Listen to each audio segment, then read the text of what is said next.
Most people think the South China Sea story is only about ships, reefs, and dangerous intercepts. That is part of it. But the more interesting angle right now is energy.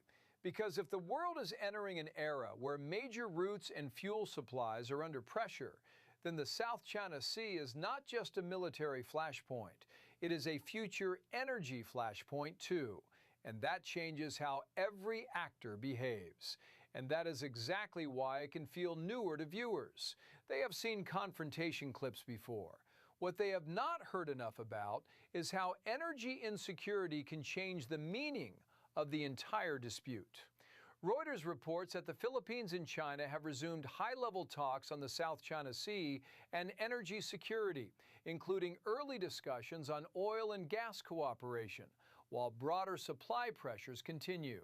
That is an important shift. It means this dispute is not only about sovereignty and patrol boats anymore, it is also about who gets access, who feels vulnerable, and who thinks cooperation is cheaper than confrontation, at least for now. Even tentative cooperation matters because it suggests both sides understand that prolonged instability has a price and that price can spread far beyond patrol encounters. If you want more geopolitics that actually feels fresh and connected to everyday reality, like this video, share it and subscribe. That gives you a better content hook too. You are not just telling viewers where ships sail, you are explaining why resource anxiety can reshape diplomacy in one of the world's most contested bodies of water.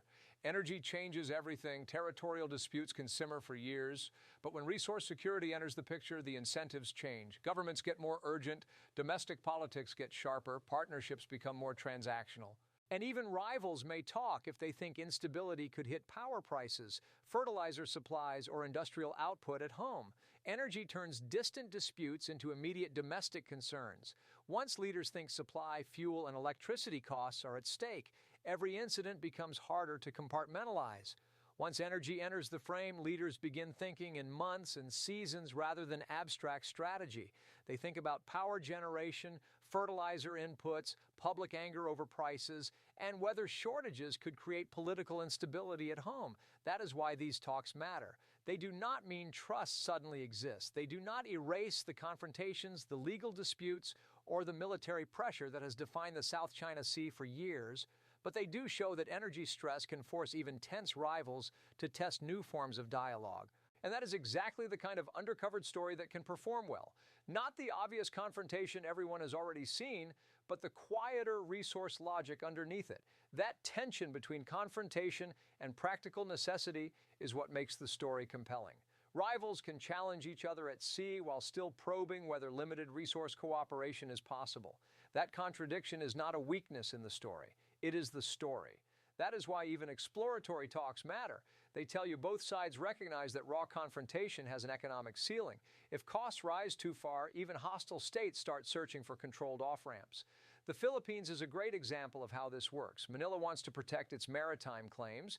It also wants security partnerships, including with the United States and other partners, but it also has to think about energy, fertilizer, prices, and domestic stability. Governments do not get to choose only one reality. They have to juggle all of them at once. China understands that. That is why energy can become a diplomatic lever as much as a commercial one. For Manila, that balancing act is especially hard. It wants stronger defense ties with partners, but it also has to manage energy security and consumer pressure at home.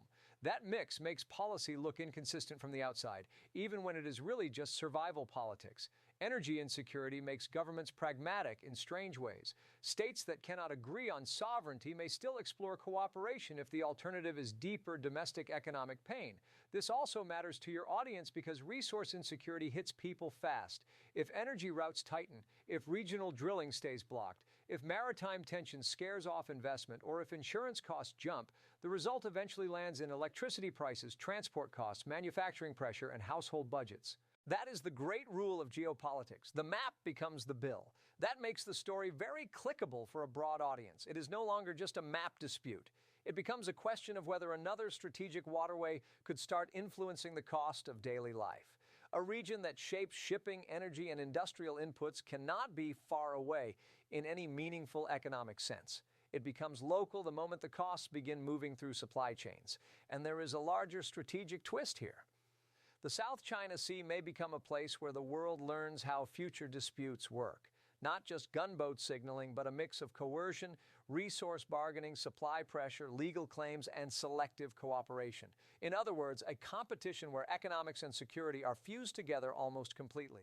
In many ways, this is what 21st century flashpoints look like. Not only military risk, but blended competition where trade, food, fertilizer, fuel, law, and naval pressure all sit in the same frame. That blended competition is much easier for viewers to connect to their own lives because it links a faraway maritime dispute to the cost structure of the global economy.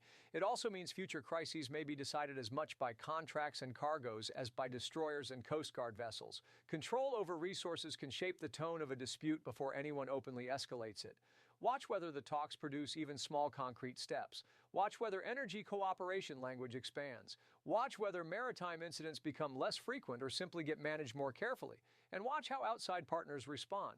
Because if rival claimants start using energy vulnerability to shape diplomacy, other regional players will adapt fast. If those small steps do happen, they will not erase the strategic contest, but they will show that energy pressure can force even rivals to improvise.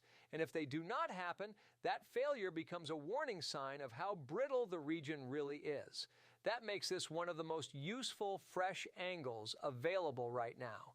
It is recognizable enough to feel important, but different enough from the usual South China Sea framing to feel new. And that tension is exactly what makes the story sticky. Your audience gets the drama of a contested sea, but also the practical question of what happens if resource insecurity becomes another weapon in the dispute. So the next South China Sea story may not be just another confrontation clip. It may be a much bigger question. Who controls access? Who can keep energy flowing? And who gets to turn vulnerability into leverage? That is why this is such a strong, fresh content angle. It feels less recycled, more strategic, and much closer to everyday economic life. Comment below. Do you think energy pressure makes conflict more likely, or does it force rivals to deal with each other?